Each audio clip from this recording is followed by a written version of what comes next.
అలానే మిస్ రావు జగన్మోహన్ రెడ్డి గారు అధికారంలో ఉన్నప్పుడు ఆయన చేసినటువంటి ప్రచారం మీ బిడ్డ 2,50,000 కోట్ల రూపాయల బటన్ నొక్కి మీ అందరికి పంచాడు.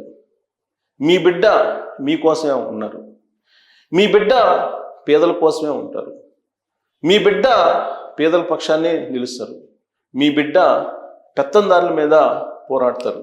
కాబట్టి మనందరం ఒకటే, మీ అందరూ నాకు సపోర్ట్ చేయండి, ఇంకో ఛాన్స్ ఇవ్వండి అని చెప్పి 2024 ఎన్నికల్లో ఆయన ప్రతి వేదిక మీద ప్రచారం చేశారు. మీ బిడ్డ కేవలం సేవ చేయడానికే పుట్టాడు, మీ బిడ్డ ఆంధ్రప్రదేశ్ కోసమే పుట్టారు. ఇలాంటి ప్రచారం మీ బిడ్డ అంటూ అనేక వేదికల మీద ఆయన చెప్పారు. అందుకే చంద్రబాబు నాయుడు గారు 2024 ఎన్నికల సందర్భంగా మీ బిడ్డ కాదు క్యాన్సర్ గడ్డ అనేటువంటి విషయాన్ని ఆయన చెప్పారు. ఆ క్యాన్సర్ గడ్డను తొలగించకపోతే రాష్ట్రం బాగుపడదు అనేటువంటి ప్రచారం 2024లో ప్రతి వేదిక మీద చంద్రబాబు నాయుడు గారు చెప్పడం జరిగింది. ఆంధ్రప్రదేశ్ ప్రజలు కూడా చంద్రబాబు నాయుడు గారు చెప్పినటువంటి అంశాన్ని ఆలోచించారు, ఆ మాటను విన్నారు. నిజమే, బిడ్డ కాదు క్యాన్సర్ గడ్డ అని బహుశా ఆంధ్రప్రదేశ్ ప్రజలు భావించి ఉంటారు. ఫలితంగా 11 స్థానాలకు మాత్రమే జగన్మోహన్ రెడ్డిని పరిమితం చేశారు. ప్రతిపక్ష హోదా కూడా ఇవ్వకుండా తొలగించేశారు. బహుశా చంద్రబాబు గారు చేసినటువంటి నినాదం మీ బిడ్డ కాదు క్యాన్సర్ గడ్డ అనేటువంటి నినాదం బాగా పనిచేసినట్టుంది. అందుకే ఆ క్యాన్సర్ గడ్డని గద్దె దించి కింద కూర్చోబెట్టారు. అయితే ఇప్పుడు ఆంధ్రప్రదేశ్ ముఖ్యమంత్రి చంద్రబాబు నాయుడు గారికి ఒక పెద్ద సవాల్ ఏంటంటే, చాలా హోప్స్ తోటి ఆయన ముఖ్యమంత్రిగా కూర్చోబెట్టారు 4వసారి ఆంధ్రప్రదేశ్ ప్రజలు. ఆయనకు కూడా చేయాలనే ఉంది, ఆంధ్రప్రదేశ్ ప్రజలకు సేవ చేయాలి, ఆంధ్రప్రదేశ్ని ప్రపంచ పటంలో నిలబెట్టాలి, ఆంధ్రప్రదేశ్ని భారతదేశంలో నెంబర్ 1గా చేయాలి అనేటువంటి ఆలోచనతోటి 2047 2047 విజన్ని తయారు చేశారు. ఆ విజన్ని ప్రజల మధ్యకు తీసుకెళ్లేటువంటి ప్రయత్నం కూడా చేస్తూ ఉన్నారు. అనేకమైనటువంటి నిర్ణయాలు ఈ 6 నెలల్లోనే చంద్రబాబు నాయుడు గారు తీసుకున్నారు. ఈ 6 నెలల్లో 4 లక్షల కోట్లు ఆయన తీసుకురాగలిగారు. అటు ఇండస్ట్రీస్ ద్వారా కానీ లేదా కేంద్రం నుంచి కానీ ఇతరత్ర మార్గాలతో కానీ 4 లక్షల కోట్ల రూపాయలు ఆంధ్రప్రదేశ్ అభివృద్ధి కోసం పెట్టగలిగారు కేవలం 6 నెలల్లో. అంటే ఇంచుమించుగా ఫస్ట్ 2 నెలలు తీసేస్తే, ఎందుకంటే ముఖ్యమంత్రి కాగానే క్యాబినెట్ ఏర్పాటు చేసుకోవటం, ఆ తర్వాత అధికార యంత్రాంగాన్ని బదిలీలు చేయటం, షఫలింగ్లు చేయటం, ఇవన్నీ ఉంటాయి. సో ఫస్ట్ 2 మంత్స్ తీసేస్తే ఇంకా 4 నెలలు, అంటే 4 నెలల్లో 4 లక్షల కోట్ల రూపాయలు, అంటే నెలకి 1,00,000 కోట్ల రూపాయలు ఆంధ్రప్రదేశ్కి అటు పరోక్షంగా కానీ ప్రత్యక్షంగా కానీ అటు ఇండస్ట్రీస్ల ద్వారా కానీ లేదా కేంద్ర ప్రభుత్వం ద్వారా కానీ లేదా ఇతరత్ర ఫండింగ్ సంస్థల ద్వారా కానీ చంద్రబాబు నాయుడు గారు సేకరించగలిగారు. అంటే సరాసరి లెక్కేసుకుంటే నెలకి 1,00,000 కోట్ల రూపాయలు, అంటే 12 లక్షల కోట్ల రూపాయలు సంవత్సరానికి, 5 సంవత్సరాలకి 60 లక్షల కోట్ల రూపాయలు వస్తాయి అనేటువంటి ఒక అంచనా. అందుకే ఆయన చాలా క్లియర్గా మీడియాతోటి చిట్ చాట్ చేస్తూ చెప్పారు, ఒకేసారి అన్నీ చేయలేం, తన దగ్గర మంత్రదండం ఏం లేదు, పైగా కక్ష సాధింపు చర్యలకు అసలు పాల్పడను అనేటువంటి విషయం చాలా క్లియర్గా చెప్పారు. అభివృద్ధికి ప్రాధాన్యత ఇస్తాను, ఈ అభివృద్ధిలో అందరూ పార్టిసిపేట్ చేయాలి, పాల్పంచుకోవాలి, అప్పుడే ఆంధ్రప్రదేశ్ అభివృద్ధి అనేటువంటి సాధ్యం. దానికి కారణం ఏంటంటే జగన్మోహన్ రెడ్డి గారు 2019 నుంచి 2024 వరకు అధికారంలో ఉన్నారు. ఆయన ఆ పీరియడ్లో 10 సంవత్సరాలు వెనక్కి తీసుకెళ్ళిపోయారు రాష్ట్రాన్ని, వ్యవస్థలన్నింటినీ కూడా భ్రష్టు పట్టించారు అనేటువంటి అంశాన్ని చంద్రబాబు గారు వివరించారు.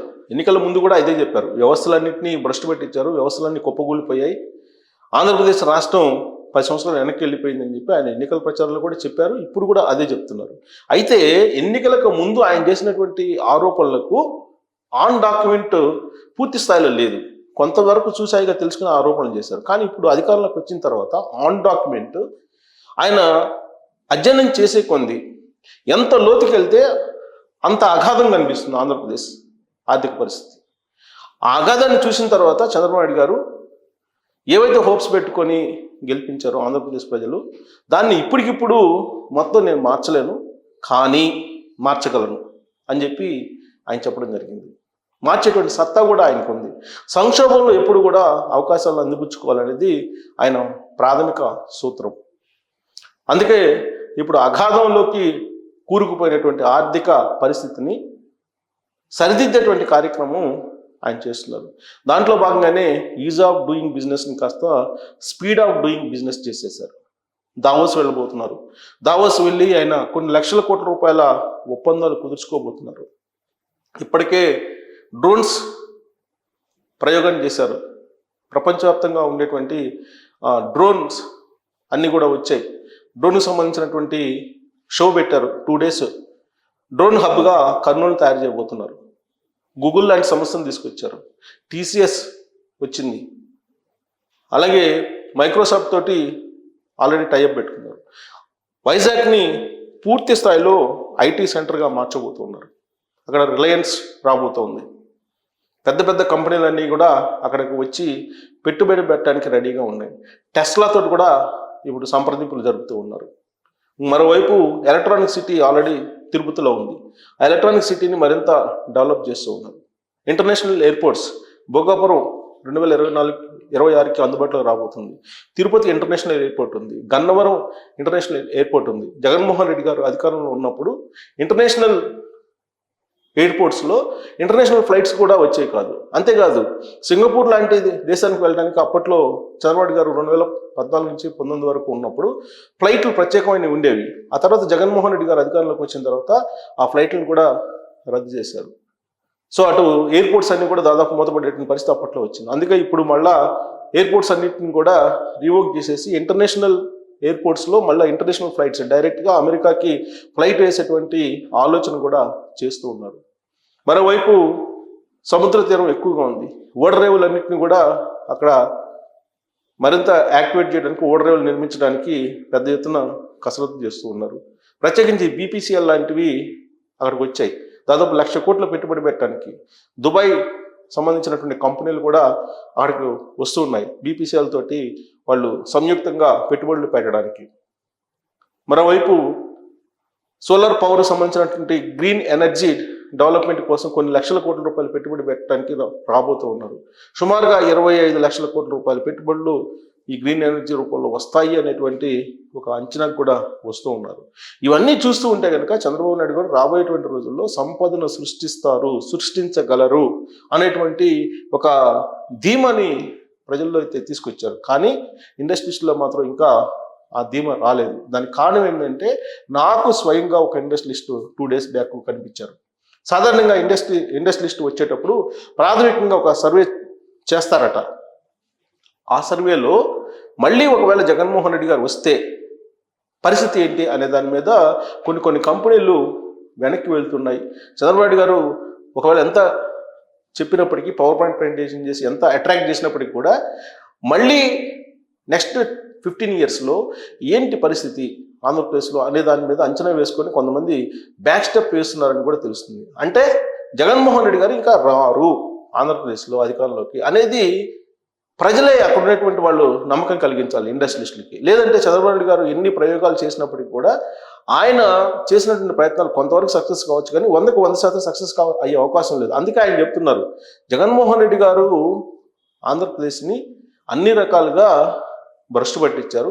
ఇలాంటి పరిస్థితుల్లో ఒకేసారి మంత్రదండం నా దగ్గర లేదు, కానీ నేను చేస్తాను, టైం బీయింగ్ చేస్తాను, సూపర్ 6లు అమలు చేస్తాను, ఆంధ్రప్రదేశ్ అభివృద్ధి చేస్తాను, పోలవరం కంప్లీట్ చేస్తాను అని చెప్తున్నారు. అలాగే విశాఖ రైల్వే జోన్ వస్తుందని చెప్తున్నారు.